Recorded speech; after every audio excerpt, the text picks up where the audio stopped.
Bonjour et bienvenue dans le numéro 19 de Jaf ta mère sur RLP, l'émission de l'association Équité Parentale consacrée à l'étude de l'environnement des conflits familiaux avec enfants. La résidence alternée, les divorces et séparations. Aujourd'hui avec monsieur Thierry Lavergne, pédopsychiatre et psychanalyste, intervenant en service public ainsi qu'en libéral. Ce sera une discussion intéressante afin de demander à des intervenants de terrain leur avis et surtout des conseils pour bien gérer ces situations. Nous aurons une intervention de maître Aubéry Salcroix ainsi que de monsieur Claude Néris qui nous donneront leur avis sur la nomination de notre nouveau garde des Sceaux, monsieur Éric Dupond-Moretti. Tout ceci après les actualités. Merci d'être là, ne bougez pas, c'est Jaf ta mère sur RLP. Vous êtes sur RLP 102.3.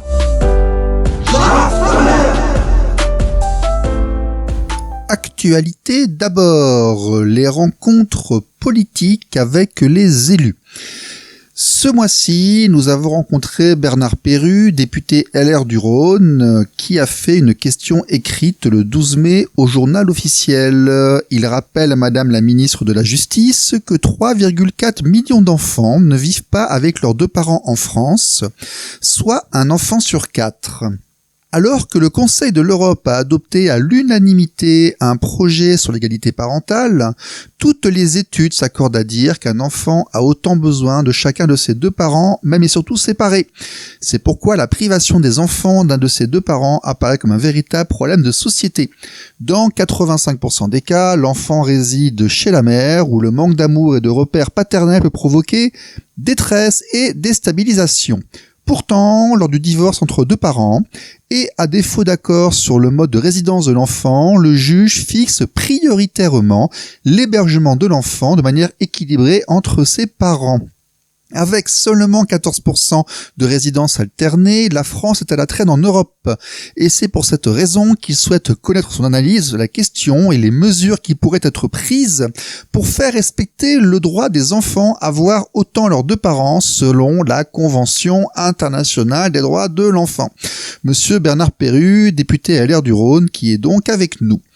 Le 4 juin, Stéphane Viry, député LR des Vosges, membre de la Commission des affaires sociales et droits des femmes, il est avocat.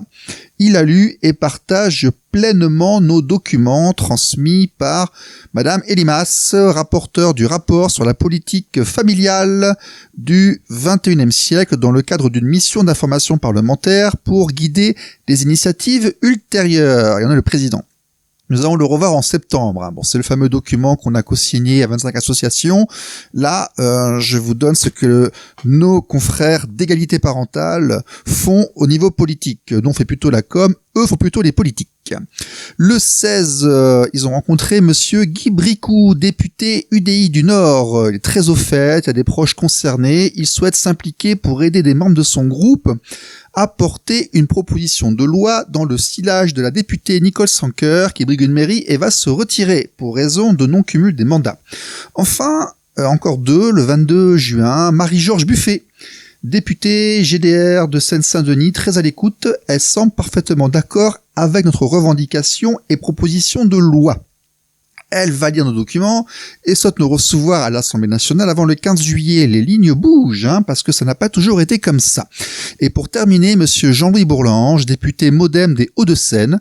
Alors lui, par contre, il n'est pas du tout convaincu de l'intérêt d'une loi pour pluriance alternée, car la loi actuelle suffirait. Il faut dire que le MoDem a pris une petite veste avec monsieur Latombe il y a 1 an et demi, enfin 2 ans et demi plutôt. Donc on comprend que les gens de ce parti sont un peu plus réticents. Néanmoins, il va réfléchir et en parler parler avec Madame Wisniewski, députée 63 et qui est magistrate. D'ailleurs, elle refuse de nous recevoir, cette dame, ce qui est assez étonnant. L'actualité, puisque nous parlons d'association égalité parentale, c'est aussi le nouveau livre de Monsieur Thierry Berger, Papa, pourquoi t'es pas là ?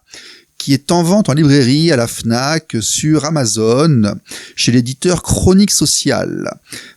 Il est préfacé par Gérard Néran, que nous recevrons durant la prochaine émission, sociologue, ainsi que par Jacques Séguéla, publiciste, et Serge Effès, pédopsychiatre.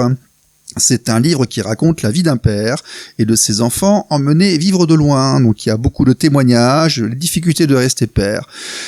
C'est intéressant, surtout que nous recevrons Thierry dans une émission, je pense en septembre ou en octobre. On l'avait déjà eu pour son livre précédent. Nous l'aurons donc pour celui-ci.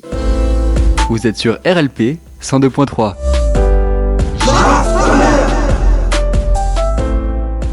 Qui dit remaniement ministériel dit nouveau garde des Sceaux, nouveau ministre de la Justice. Quel est donc l'avis sur monsieur Éric Dupond-Moretti de Maître Aubéry-Salcroix ? Maître Aubéry-Salcroix de retour sur RLP qui va nous donner en exclusivité sa réaction sur la nomination de monsieur Dupond-Moretti en tant que garde des Sceaux. Qu'est-ce que vous en pensez, maître ? Bonjour. Bonjour Stéphane. Moi écoutez, c'est un petit peu, je pense, comme la plupart des gens, assez circonspecte sur cette nomination. D'un côté parce que le professionnel que je suis espère que ça va entraîner une meilleure écoute de la part du ministère de la Justice par rapport au retour que nous on peut faire de nos difficultés sur le terrain et sur les imperfections du système actuel. De l'autre côté, c'est vrai que on est sur le plan d'opportunité politique un peu plus dans le doute de savoir si finalement il n'a pas été mis là pour l'image, puisqu'on a quand même deux personnages assez médiatiques au gouvernement, et le mettre en fait en homme de paille comme destinataire principal de toutes nos revendications à un moment où on reprend le projet de réforme des retraites qui a soulevé toute la profession. D'ailleurs son attitude au tout début du mouvement a été assez critiquée, va pas le placer dans une situation très délicate avec d'un côté des confrères qui s'insurgent à juste titre, vous connaissez ma vision sur ce point, et de l'autre une sorte d'affiliation quand même au gouvernement. Donc à savoir si mon confrère restera en place bien longtemps, on peut s'interroger. En tout cas, voilà, on ne pas les 600 jours. Oui, certes, mais avec le caractère d'Éric Dupond-Moretti, je ne suis pas sûre qu'il atteigne 600 jours. Mais ou alors c'est le gouvernement qui ne survivra pas, je ne sais pas lequel des deux aura raison de l'autre. Mais voilà, nous en tout cas, on essaye de rester optimistes et de tabler sur une amélioration du système judiciaire actuel, avec la parfaite conscience que c'est pas en 2 ans qu'il va pouvoir tout révolutionner. Mais bon, on reste optimiste.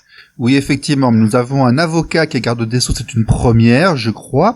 Mais pensez-vous qu'il soit vraiment concerné par ce qui gravite autour de la famille et des enfants ?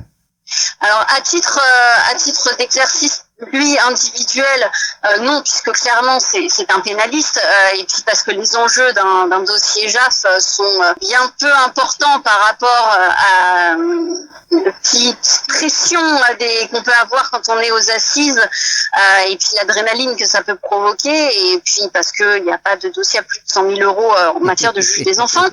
Mais en tant que garde des Sceaux, par contre, son devoir, c'est d'entendre toutes les remontées terrain, y compris celles qui concernent les mineurs. Donc après avoir réformé le droit des mineurs, je pense que en termes de politique publique et puis d'amélioration du service des mineurs et la prise en charge, notamment tous les manques de moyens qu'il y a au niveau de l'ASE, et puis les pratiques déviantes qu'on a pu observer, dont on a déjà parlé, effectivement, il doit y être sensible. Donc on espère qu'il le sera. Maintenant, c'est vrai que c'est pas sa matière de prédilection à la base. Très bien, nous allons suivre tout ça. Écoutez, passez un bon été, à bientôt. Merci, à bientôt. Au revoir. Nous avons également demandé son avis à monsieur Claude Néris de l'association SOS Exclusion Parentale. Monsieur Claude Néris de l'association SOS Exclusion Parentale sur RLP 102.3 qui est avec nous. Claude, ça va ? Oui, très bien, et toi ? Oui, très bien. Nous avons eu récemment une nomination pour un nouveau garde des Sceaux, la personne de monsieur Éric Dupond-Moretti.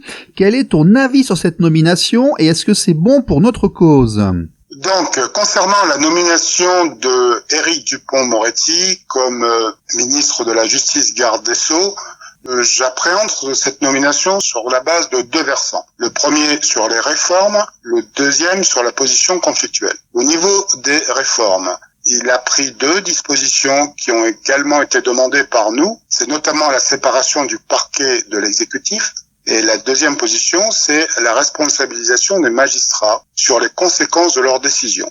Au titre de la position conflictuelle, il s'est souvent attaqué de front au corps judiciaire, ce qui a soulevé la bronca des magistrats, notamment par une déclaration d'un syndicat qui a parlé d'une véritable déclaration de guerre. C'est également la bronca des féministes, puisqu'il a eu l'occasion de prendre des positions et faire des déclarations contre notamment le mouvement MeToo. Je considère, pour ce qui concerne cette nomination, que déjà il vient d'être nommé. C'est un homme qui a du charisme. Il a l'avantage de pouvoir mettre un coup de pied dans la fourmilière et il convient tout simplement d'attendre pour voir ce qu'il va faire. Eh bien, nous suivrons tout cela. À bientôt, Claude. Salut, à bientôt. Vous êtes sur RLP 102.3. L'actualité, c'est également actuellement un mouvement qui semble devenir viral sur Internet. Papa égale maman du collectif pour l'égalité parentale avec Nicolas qui lance un mouvement avec, ils sont plusieurs, ils demandent aux gens d'afficher des affiches avec des slogans que je reconnais parce que certains ont été écrits il y a 2 ans et demi avec Sébastien et Gaël lorsque nous avons lancé Équité parentale et donc ces affiches qui demandent aux gens de les mettre un peu partout sur leur voiture, sur leur maison. Donc on trouve des photos dans le Gard, dans l'Est, dans l'Ouest, dans le centre, les enfants s'y mettent, beaucoup de femmes, beaucoup de pétitions. Nous ferons, je pense, un spécial actualité, un spécial mouvement prochainement, car ça bouge beaucoup. J'ai vu notamment qu'il y avait des choses à Angers, dans plusieurs villes de France, dans plusieurs forums sur Internet. La contestation monte et beaucoup de parents concernés se plaignent de ne pas pouvoir garder le lien avec leurs enfants. Vous êtes sur RLP 102.3. Mais tout de suite, comme promis, voici notre entretien de la semaine avec Monsieur Lavergne, une discussion en 5 parties agrémentée de pauses musicales, centrée sur l'enfant, la construction de l'enfant. Ne quittez pas parce que vous verrez, j'ai beaucoup aimé cet entretien, je remercie Monsieur Lavergne et écoutez-le jusqu'au bout car vous verrez, ça monte en puissance et nous reparlerons car je pense que nous avons encore beaucoup de choses à obtenir de lui. Bonjour, donc aujourd'hui sur RLP 102.3, nous sommes avec Monsieur Thierry Lavergne qui est pédopsychiatre ainsi que psychanalyste sur Aix-en-Provence et qui nous fait l'honneur d'être avec nous aujourd'hui. Monsieur Lavergne, vous êtes là ? Oui, bonjour Stéphane. Oui, bonjour monsieur, merci d'être avec nous. Est-ce que vous pourriez s'il vous plaît nous présenter, nous dire qui vous êtes et pourquoi vous avez fait ce choix de carrière ? Alors, je m'appelle Thierry Lavergne, je suis pédopsychiatre en service public et psychanalyste installé à Aix-en-Provence. Le choix de ma carrière est ancien. J'ai choisi ce domaine quand j'étais en classe de première au lycée Vauvenargues à Aix-en-Provence et quand j'ai découvert la psychanalyse, Freud, quand j'ai commencé à m'intéresser aux mécanismes qui font qu'on choisit certaines choses. Et j'ai eu la chance d'être bien entouré par mes enseignants qui me destinaient plutôt à des études scientifiques, à des grandes écoles, des choses comme ça, et qui m'ont accompagné dans ce choix de faire médecine, et puis pédopsychiatre, et puis psychanalyste. Oui, donc effectivement, pédopsychiatre passe par des études de médecine. Vous êtes donc un thérapeute apte à faire des ordonnances, avec une spécialisation en psychiatrie de l'enfance, c'est bien cela ? Oui, c'est ça, oui. Voilà, oui. Et psychanalyste, lui, est-ce que vous pouvez nous définir ce qu'est la psychanalyse en différenciation de la pédopsychiatrie ?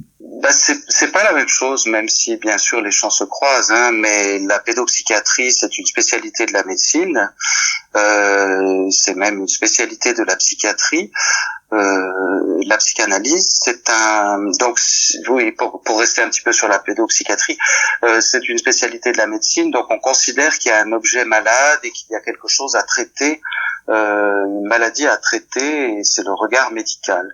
Mais ce regard médical n'est pas suffisant pour prendre en charge les enfants malades, et c'est pourquoi j'ai complété ma formation par une démarche de formation en psychanalyse, puisque la psychanalyse considère que c'est le sujet qui est acteur de son destin, et que le regard psychanalytique permet d'aider l'enfant, mais l'adulte aussi bien entendu, à faire des choix éclairés, à trouver plus de liberté dans sa façon de choisir. D'accord. Vous exercez depuis combien de temps ?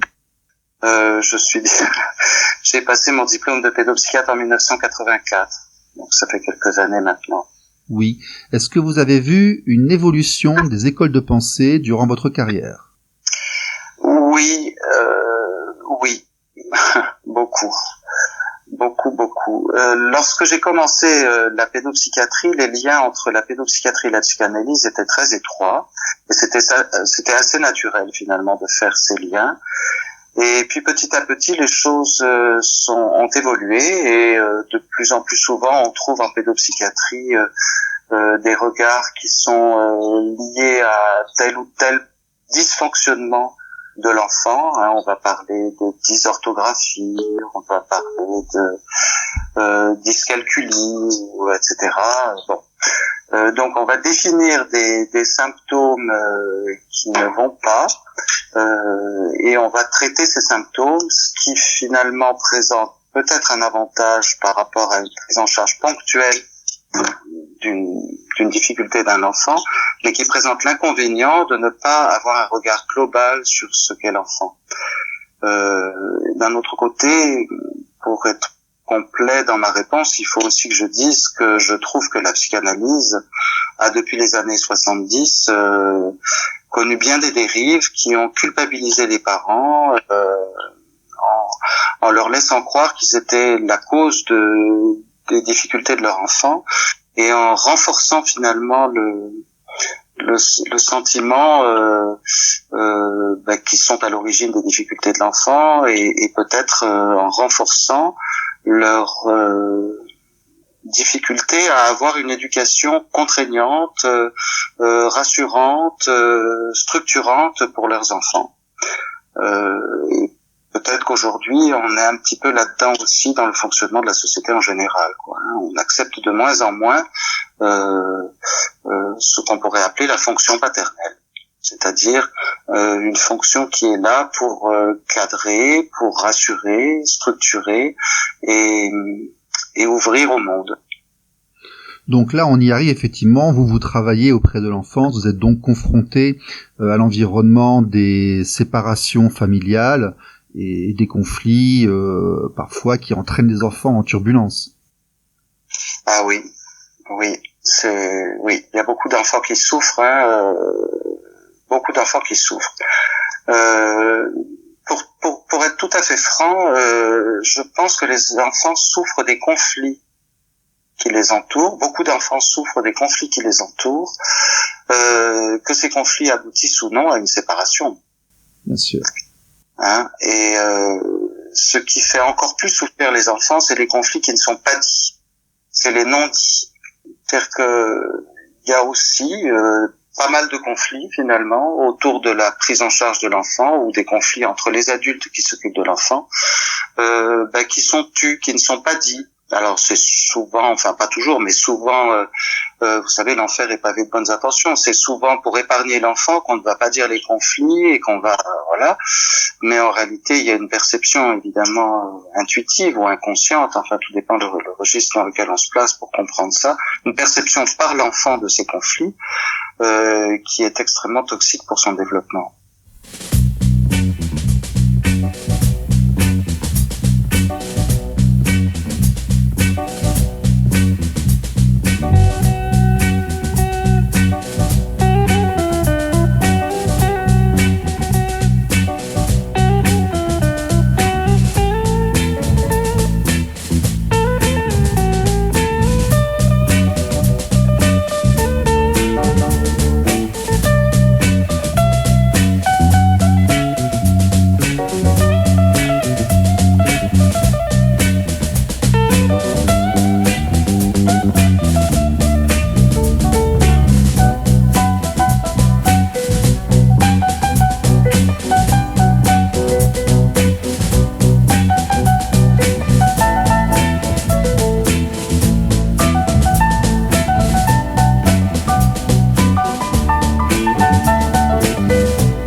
Donc Monsieur Lavergne est avec nous aujourd'hui sur RLP 102.3. De par votre point de vue professionnel et votre expérience, quel est votre regard sur la situation actuelle des traitements des conflits familiaux en France?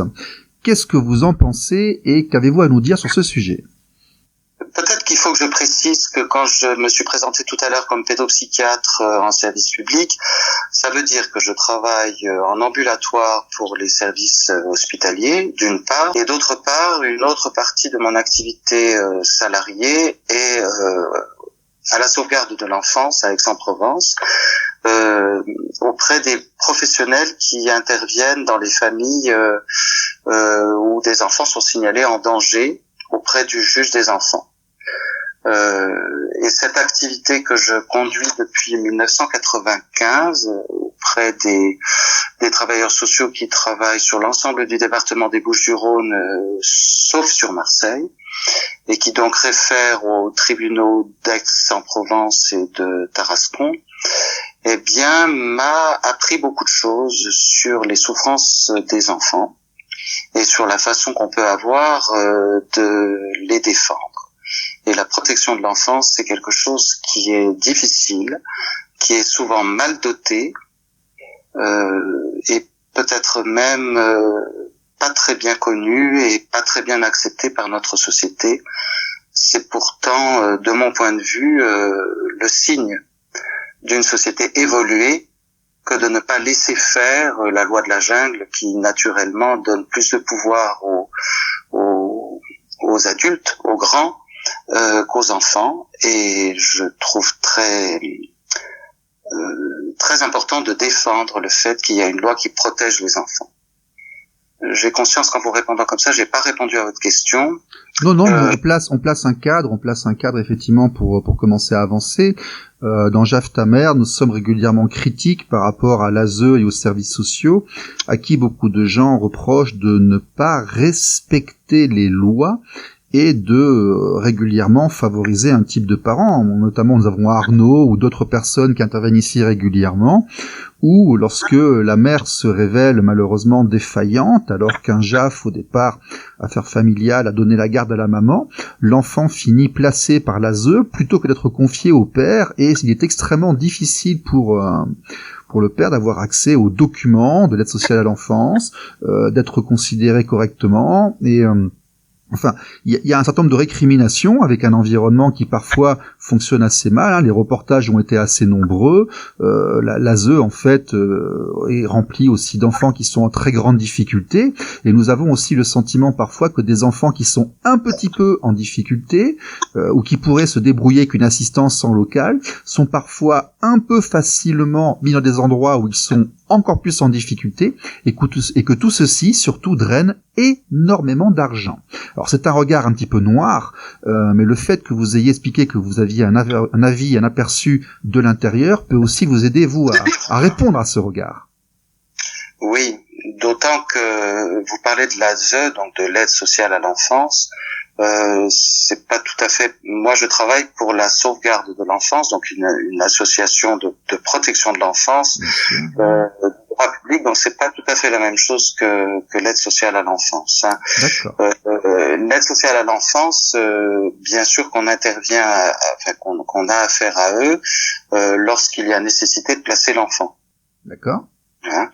Et je dirais la pire des choses qui puissent arriver, mais quelquefois il est nécessaire d'éviter à un enfant d'être dans une situation oui, non, mais il faut sauver les enfants, il faut protéger les enfants, danger. Ça c'est voilà. Tout à fait.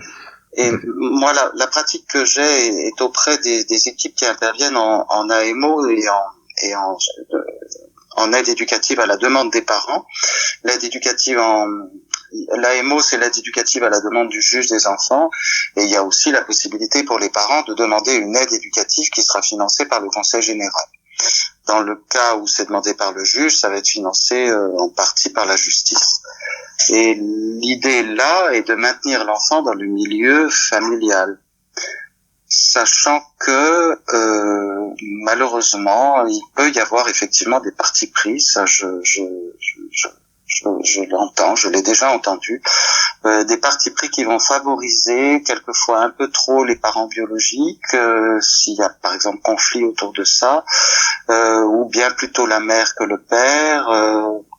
Mais le fait que les équipes soient pluridisciplinaires, en tout cas dans l'environnement où j'évolue là sur Aix-en-Provence, le fait que les équipes soient pluridisciplinaires avec des assistantes sociales, des éducatrices, des éducateurs, des psychologues, donc pédopsychiatres, avec une formation de psychanalyste en ce qui me concerne, permet j'espère, de prendre justement un peu de recul par rapport aux situations et de ne pas rester dans quelque chose de l'évidence. Par exemple, un enfant qui est bien avec sa mère, pourquoi on changerait les choses, alors que souvent c'est bien plus compliqué que ça, ou d'autres évidences comme par exemple un enfant qui vit un conflit permanent, pourquoi maintenir cette résidence alternée alors que à chaque passage de changement de résidence l'enfant vit un conflit, voilà, toutes ces questions on peut les discuter en réunion d'équipe et élaborer des stratégies dans l'intérêt de l'enfant en partant du regard de l'enfant plutôt que du regard d'un parent ou d'un autre qui se sent dépossédé de son objet privilégié qu'est l'enfant, ce qui n'est pas une bonne posture pour l'enfant, hein. Bien sûr, mais dans le cas où effectivement les parents ne s'entendent pas, qu'il y a une séparation, il faut aussi maintenir un accès à l'enfant à ses deux parents. Nous avons signé le CIDE, qui est la Convention internationale des droits de l'enfant, donc il y a des traités internationaux. Il y a la loi de 2002, dont les débats de Ségolène Royal disaient que il fallait privilégier telle ou telle posture. Donc la loi existe au niveau national et international, et cette loi est censée être non discriminante et garantir l'accès à l'enfant à ses deux parents. En tant que professionnel, que pensez-vous sur le terrain de l'application de ces directives ?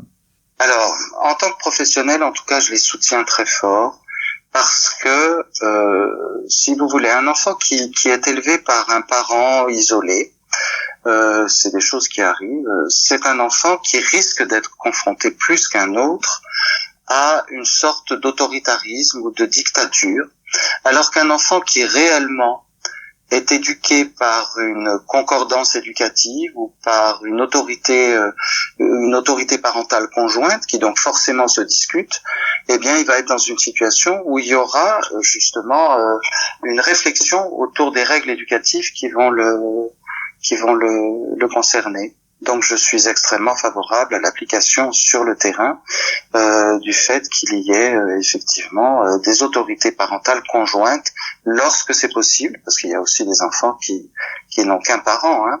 Oui, bien sûr.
Monsieur Lavergne sur RLP 102.3, pédopsychiatre et psychanalyste sur Aix-en-Provence, avec une immersion professionnelle prolongée dans le cadre du traitement de l'enfance, y compris dans les conflits familiaux.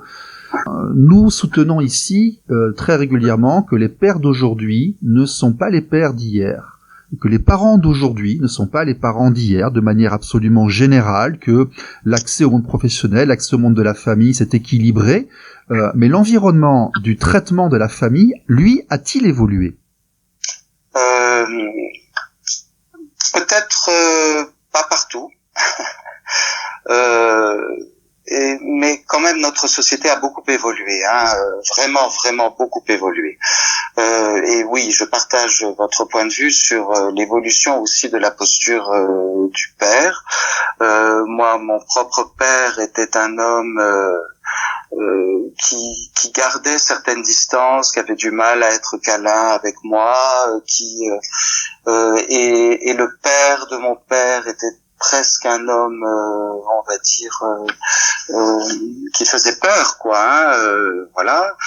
Donc oui, les positions paternelles ont beaucoup évolué, et je pense que la société aussi a beaucoup évolué. Bon, alors après, la société évolue effectivement plus vite que la loi.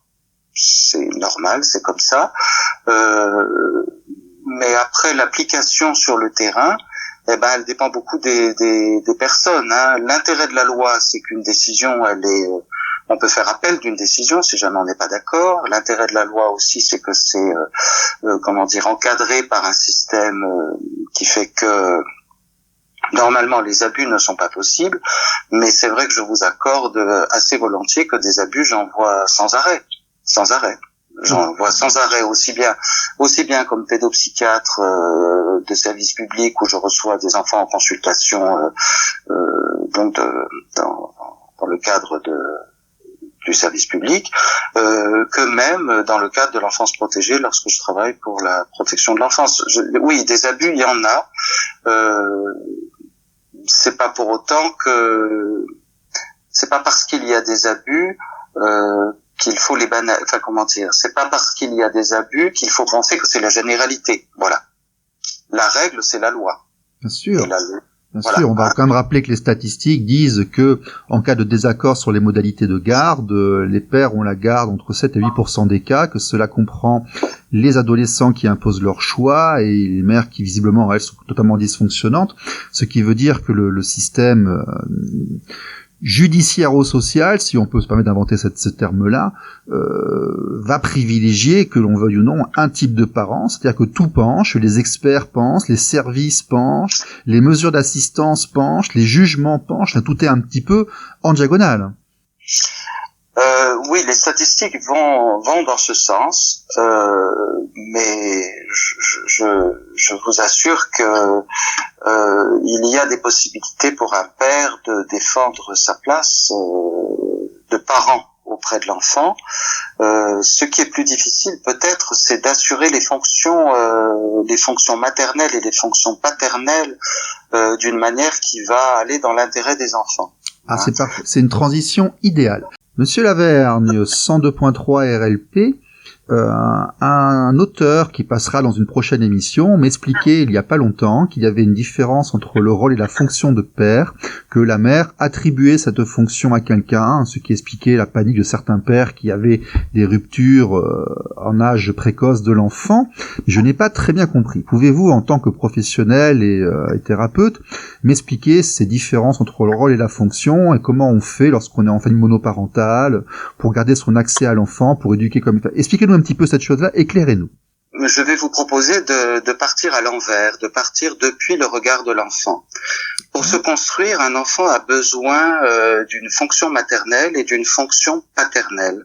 C'est-à-dire qu'un enfant a besoin d'être entouré, coucouné, rassuré, nourri.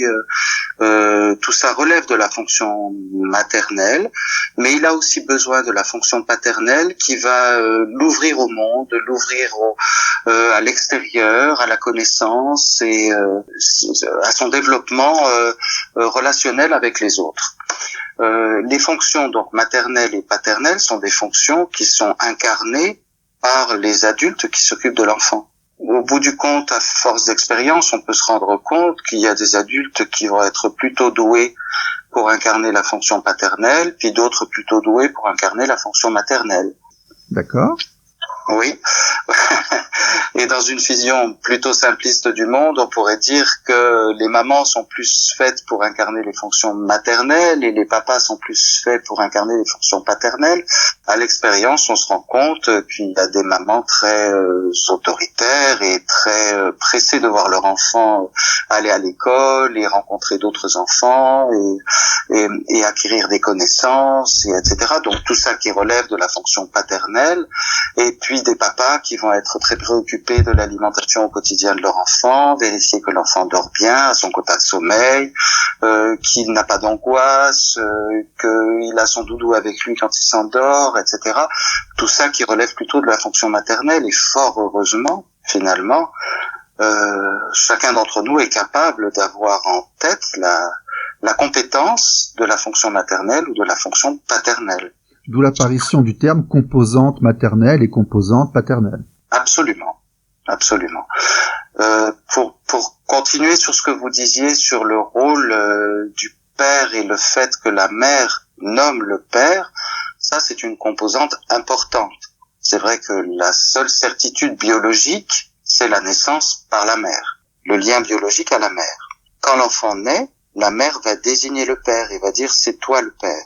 Donc c'est à ce moment-là, si vous voulez, qu'apparaît finalement cette idée que le père est nommé par la mère. Dans l'habitude, habituellement, cela va avec la reconnaissance par le père de l'enfant. C'est-à-dire que le père va à ce moment-là accepter l'idée qu'il est nommé par la mère comme père de l'enfant et qu'il va donc déclarer l'enfant et reconnaître l'enfant et donc prendre sur ses épaules le fait de co-éduquer avec la mère l'enfant.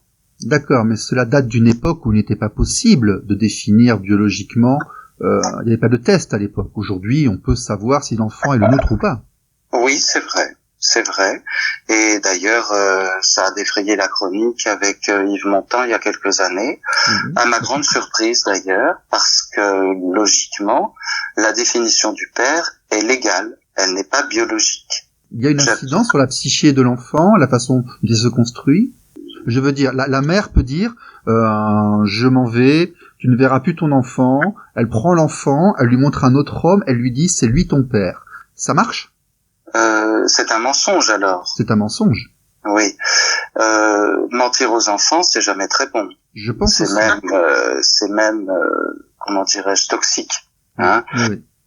Donc j'essaie de vous répondre simplement à une question de fond, qui est qu'effectivement lorsqu'on ment aux enfants ou lorsqu'on ne dit pas certaines choses aux enfants, c'est du non-dit, des histoires cachées dans des placards, on fabrique des maladies, on fabrique des enfants malades.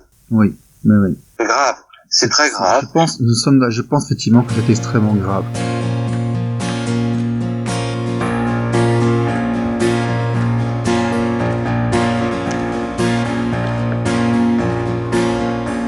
On se quête, traqué à bout de souffle marchant, pétrifié dans le manteau d'hiver, refoulé aux frontières du mensonge des nations qui crèvent, tué par des rêves chimériques, écrasé de certitude, dans un monde glacé de solitude.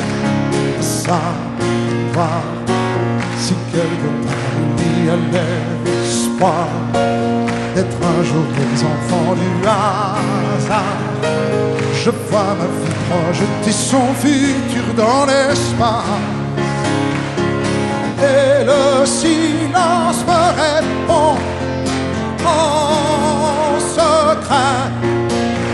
Son secret.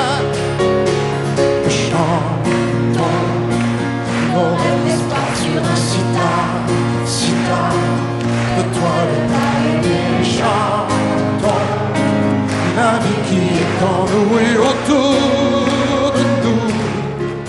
Comment on peut faire pour aider son enfant à surmonter un traumatisme de séparation lorsqu'il est encore très jeune, que ça se passe mal? Quelle est la posture qu'il faut que l'on ait pour aider au mieux son enfant? Je crois franchement que il est Un enfant est capable de comprendre plein de choses dès lors que le discours est empreint de vérité. Le problème, c'est que c'est quelquefois difficile d'être en phase avec sa propre vérité. Moi, dans tous les conflits ou dans toutes les histoires difficiles que je peux rencontrer dans mon travail, une des premières tâches que je me donne, c'est d'amener la personne que je rencontre, ou directement d'ailleurs ou indirectement, parce qu'une grande partie de mon travail aussi est en deuxième ligne, auprès d'intervenants qui interviennent auprès des personnes en difficulté. Une des premières tâches que je me donne, c'est d'aider la personne en difficulté à trouver sa propre vérité.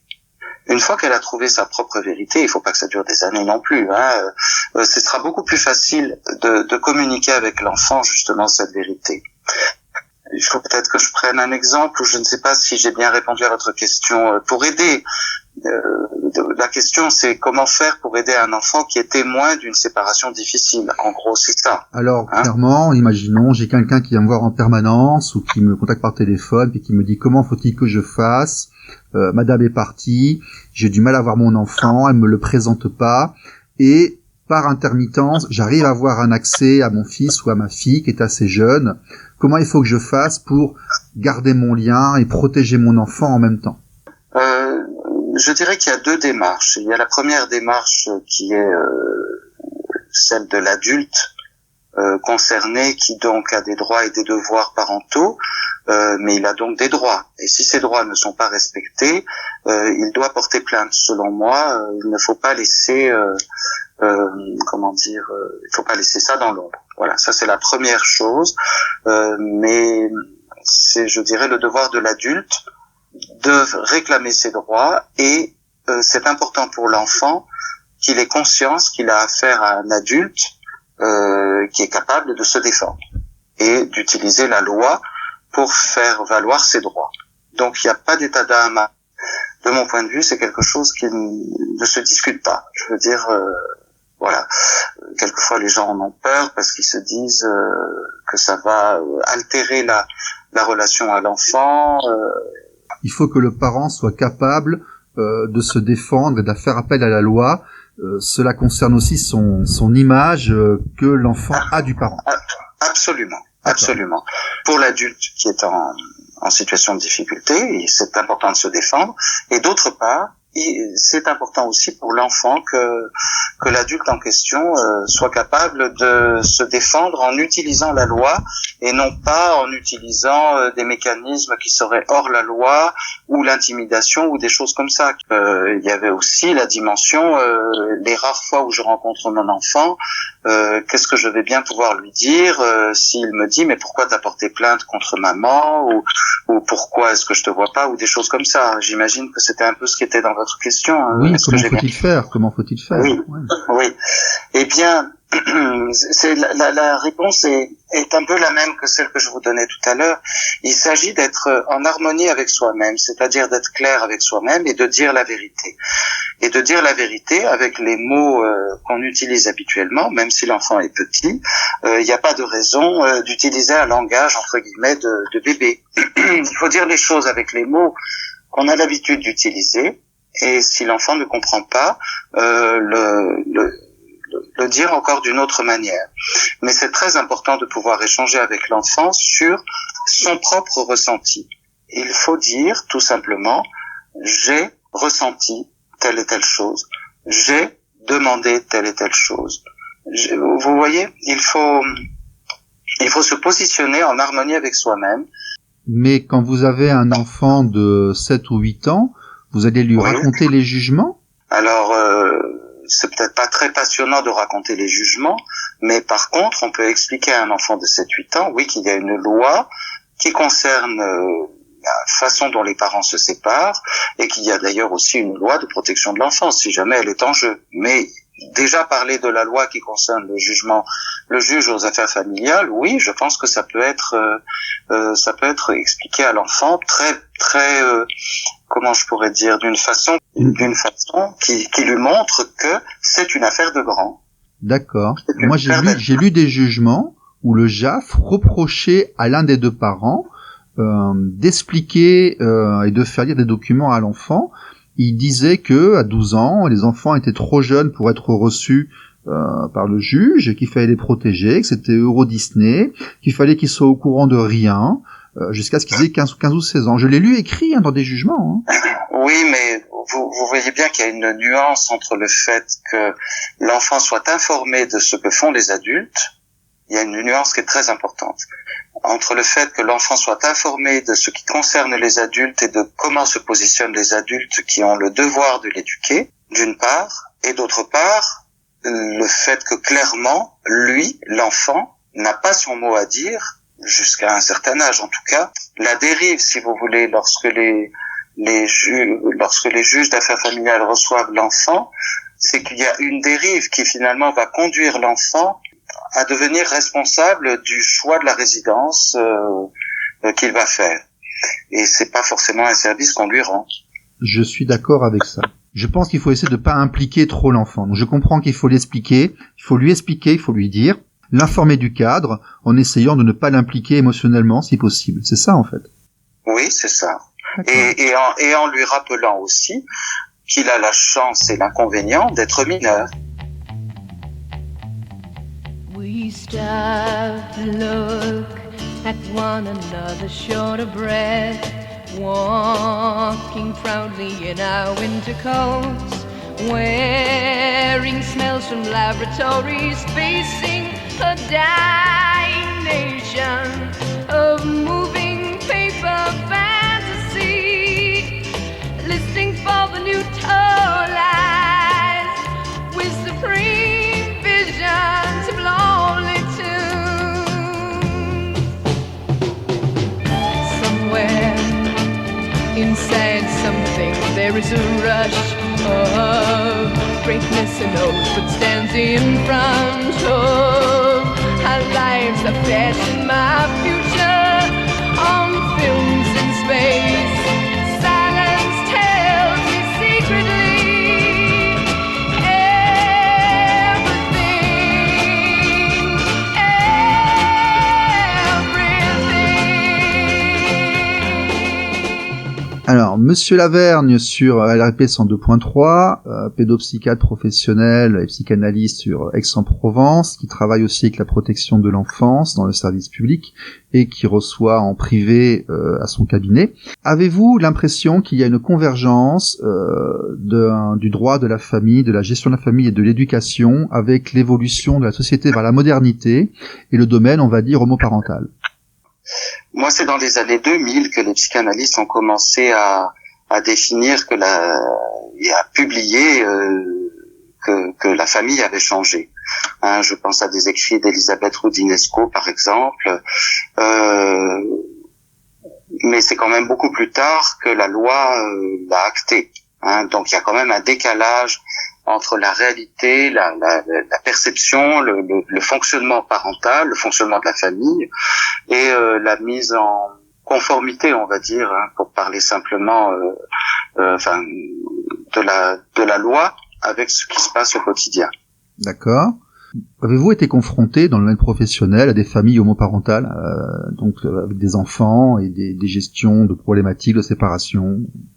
Alors oui, bien sûr, et bon, heureusement, j'y ai été confronté où j'ai rencontré des situations où tout se passe très bien. Bien sûr. Y compris dans l'adoption d'ailleurs, qui est un sujet qu'on n'a pas abordé, mais qui est un sujet difficile aussi.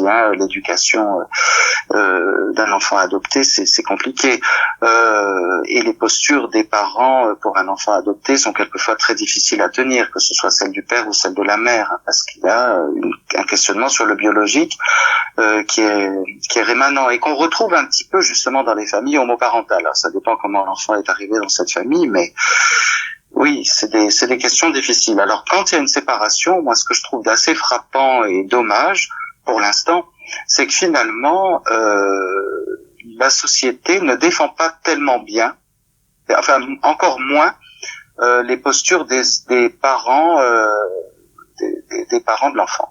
C'est-à-dire que quelquefois il y a des décisions juridiques qui vont être qui vont pas trop tenir compte du fait que l'enfant a été coéduqué. Vous rejoignez l'émission spéciale couples homoparentaux que nous avions fait en mars, où les porte-paroles de l'APJL, de Contact, etc., nous disaient que leur problématique était l'obtention des droits, et que donc la défense de ces droits était encore plus compliquée que pour les autres familles, parce que ces droits n'existaient pas, et que pourtant, lorsque vous avez deux personnes qui se sont placées en tant que parents depuis la naissance de l'enfant jusqu'à ses 10 à 12 ans, la séparation peut être aussi problématique par rapport à l'enfant et devrait être gérée plus intelligemment qu'elle ne l'est aujourd'hui. Et donc, il y avait une convergence entre leurs problématiques et les nôtres, en fait. Je voulais savoir si vous, en tant que pédopsychiatre, vous confirmiez ce point. Oui. Et je dois vous dire que quelquefois, ça a pu m'arriver d'être confronté à cette situation dans le cadre de la protection de l'enfance. C'est-à-dire que quelquefois, ça en arrive à ce que l'enfant soit signalé comme étant en danger auprès du juge des enfants. Et là, curieusement, je trouve que finalement la loi de protection de l'enfance remet un peu les pendules à l'heure et redonne un peu des fonctions à chacun des deux parents qui ont été impliqués dans l'éducation de l'enfant. Mais ça reste très, ça c'est pas un cadre juridique très défini. Et il y a vraiment du progrès à faire, pour adapter le cadre juridique à la réalité des familles d'aujourd'hui. D'accord. Mais écoutez, c'est une transition parfaite pour notre conclusion. Vous, en tant que professionnel ayant plusieurs dizaines d'années d'expérience, comment voyez-vous l'avenir, l'évolution de la société, la famille de demain, le traitement de la famille de demain, la gestion de la famille de demain? Comment vous le percevez, et vers quoi, à votre avis, nous allons tendre? Eh bien, notre société est passée par des moments très particuliers, avec le confinement sanitaire, qui a finalement révélé plein de choses, plein de travers qui existaient déjà, mais qui du coup sont apparus, plus des conflits, etc. Mais de manière générale, je dirais que notre société est de plus en plus individualiste et qu'elle valorise de plus en plus l'individu, avec ses avantages et ses inconvénients.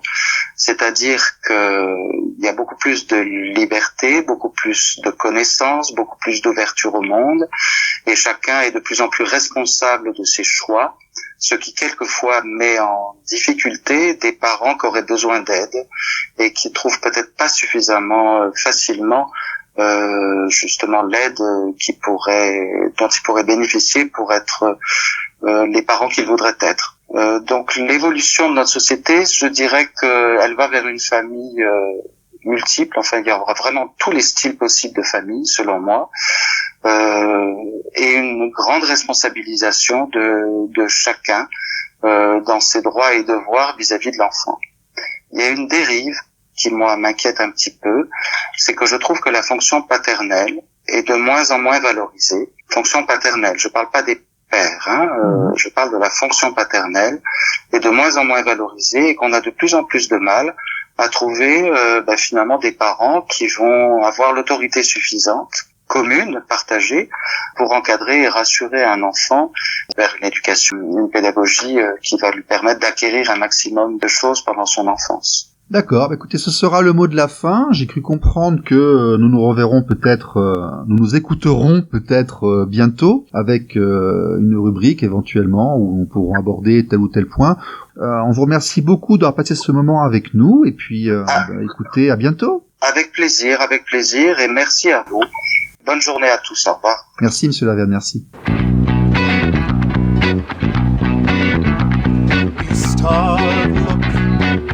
At one another, short of breath, walking proudly in our winter coats, wearing smells from laboratories, facing a dying nation, a moving paper fantasies, listening for the new tone lies, with supreme visions of lonely tunes. Somewhere inside something there is a rush of greatness. Who knows what stands in front of our lives? I fashion my future on films in space. Silence tells me secretly everything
Voilà, c'était l'émission 19 de Jaf ta mère avec Stéphane depuis le Périgord, l'émission de l'association Équité Parentale. Nous vous souhaitons à tous de bonnes vacances, un bon été.